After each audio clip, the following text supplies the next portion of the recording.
And T-minus 30 seconds on my mark.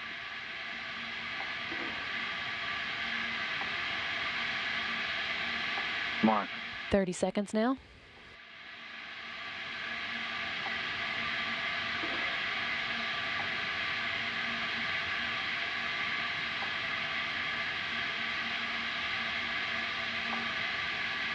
T-minus 10 seconds. 10, 9, 8, 7, 6, 5, 4, 3, 2, 1.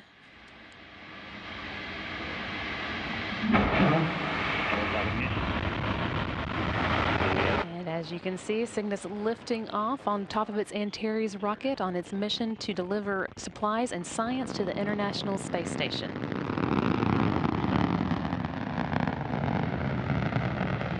DHS and TVC are nominal. The first stage is now burning and will burn for 3 minutes and 20 seconds of flight before it cuts off at just about 3.5 minutes into the flight. That provides the initial thrust to get Cygnus going on its journey to orbit.